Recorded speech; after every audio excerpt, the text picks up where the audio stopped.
MSFനെതിരെ പരാതിയുമായി KSU. MSF മുന്നണി മര്യാദകൾ പാലിക്കുന്നില്ല. ഏകാധിപത്യപരമായ പ്രവർത്തനങ്ങളാണ് MSF നടത്തുന്നതെന്നും KSUവിന്റെ പരാതി. MSF നേതൃത്വത്തെ നിയന്ത്രിക്കണമെന്നും KSU കാസർഗോഡ് ജില്ലാ പ്രസിഡന്റ് അഡ്വക്കേറ്റ് ജവാദ് പുത്തൂർ ആവശ്യപ്പെട്ടു. പരാതിയുടെ പകർപ്പ് 24 ലഭിച്ചു. 24 എക്സ്ക്ലൂസീവ്. അരുൺ പാറക്കലാണ് ചേരുന്നത് കാസർഗോഡ് നിന്ന് വിവരങ്ങളുമായി.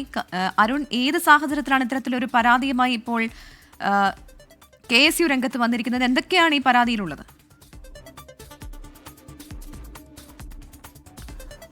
കണ്ണൂർ സർവകലാശാല തെരഞ്ഞെടുപ്പുമായി ബന്ധപ്പെട്ടുണ്ടായ വിവാദങ്ങളാണ് ഇപ്പോൾ KSU MSF പൊട്ടിത്തെറിയിലേക്ക് നീങ്ങിയിരിക്കുന്നത്.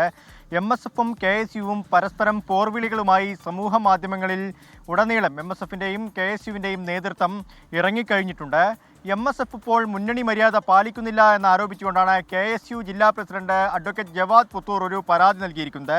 ആ പരാതി KPCC അധ്യക്ഷൻ സണ്ണി ജോസഫ്, പ്രതിപക്ഷ നേതാവ് VD സതീശൻ, അടൂർ പ്രകാശ്, അതുപോലെ തന്നെ PK കുഞ്ഞാലിക്കുട്ടി, മുസ്ലിം ലീഗിൻ്റെ കാസർഗോഡ് ജില്ലാ പ്രസിഡന്റ് കല്ലട്ര മാഹിൻ ഹാജി എന്നിവർക്ക് ഈ പരാതിയുടെ പകർപ്പ് അയച്ചു കഴിഞ്ഞിട്ടുണ്ട്.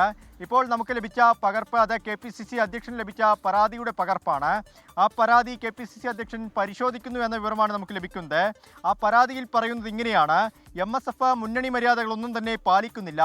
ഏകാധിപത്യപരമായ പ്രവർത്തനങ്ങളാണ് MSF കാസർഗോഡ് ജില്ലയിലും അതുപോലെ തന്നെ മലബാർ മേഖലയിലും നടത്തുന്നത് എന്ന് എടുത്ത് ഓരോ കാര്യങ്ങളും ചൂണ്ടിക്കാണിച്ച് പറയുന്നുണ്ട്. കണ്ണൂർ സർവകലാശാല തെരഞ്ഞെടുപ്പിൽ അവിടെ എക്സിക്യൂട്ടീവ് കമ്മിറ്റിയിലേക്കുള്ള തെരഞ്ഞെടുപ്പുണ്ടായിരുന്നു. അതിൽ 2 സീറ്റിൽ ഈ UDSFന് വിജയസാധ്യതയുണ്ടായിരുന്നു. പക്ഷേ KSUവിനോട് ഒരു ചർച്ചയും നടത്താതെ തന്നെ MSF ആ സീറ്റിലേക്കൊക്കെ തന്നെ നോമിനേഷൻ സമർപ്പിച്ചു. ആ നോമിനേഷൻ പിൻവലിക്കാനുള്ള സമയം കഴിഞ്ഞതിന് ശേഷമാണ് KSUവുമായി ഒരു ചർച്ചയ്ക്ക് തയ്യാറായത്. അങ്ങനെ മുന്നണി മര്യാദകൾ പാലിക്കാതെയുള്ള നീക്കം MSF നടത്തുന്നു എന്നാണ് ഇപ്പോൾ പരാതി ഉയർന്നിരിക്കുന്നത്. അത് മാത്രമല്ല, KSU ജില്ലാ നേതൃത്വത്തിനെതിരെ സമൂഹ മാധ്യമങ്ങൾ ഉൾപ്പെടെ MSF നേതൃത്വം വ്യാപകമായി പ്രചരണം നടത്തുന്നു എന്ന പരാതി കൂടി ഉന്നയിക്കുന്നുണ്ട്. എന്തായാലും ഈ ഗുരുതരമായ ആരോപണമാണ് ഇപ്പോൾ KSU MSFനെതിരെ ഉന്നയിക്കുന്നത്. വിവരങ്ങളാണ് അരുൺ പാറക്കൽ നൽകിയത്.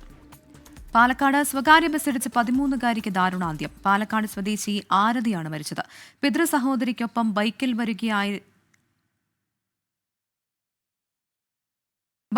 വരുമ്പോഴാണ് അപകടമുണ്ടായത്. ശ്രീകുമാരൻ പാലക്കാട് നിന്ന് ചേരുന്നു. ശ്രീജിത്ത്, വിവരങ്ങൾ. ഇന്ന് വൈകിട്ട് ഒരു 4:30 മണിയോടുകൂടിയാണ് ഈ ഒരു അപകടം നടക്കുന്നത്. ഈ സ്കൂട്ടറിൽ വരികയായിരുന്നു പിതൃ സഹോദരിയും അതുപോലെ തന്നെ ആരതിയും. 13 വയസ്സുകാരിയാണ്. കൊട്ടേക്കാട് സ്വദേശിയാണ് ആരതി. ഈ ബസ് ഇടിക്കുകയായിരുന്നു. തമിഴ്നാട് സർക്കാരിന്റെ SCRT ബസ്സാണത്. എന്തായാലും ആ സ്പോട്ടിൽ തന്നെ ആ സമയം തന്നെ ഈ പെൺകുട്ടി തെറിച്ചു വീഴുകയായിരുന്നു. തലയ്ക്കായിരുന്നു പരിക്കേറ്റത്. ഈ അമ്മായിക്കും, അതായത് പിതൃ സഹോദരിക്കും കാര്യമായ രീതിയിലുള്ള പരിക്ക് ഏറ്റിരുന്നു. അവർക്കും തലയ്ക്ക് ഗുരുതരമായി പരിക്കേറ്റിട്ടുണ്ട്. മൃതദേഹം, ഈ ആരതിയുടെ മൃതദേഹം പാലക്കാട് ആശുപത്രി, ജില്ലാ ആശുപത്രിയിലേക്ക് മാറ്റിയിട്ടുണ്ട്. ഈ പിതൃ സഹോദരി ഇപ്പോൾ ഉള്ളത് പാലക്കാട് മെഡിക്കൽ കോളേജിൽ തീവ്രപരിചരണ വിഭാഗത്തിൽ ചികിത്സയിലാണ്. ശ്രീകുമാരനാണ് വിവരങ്ങൾ നൽകിയത്.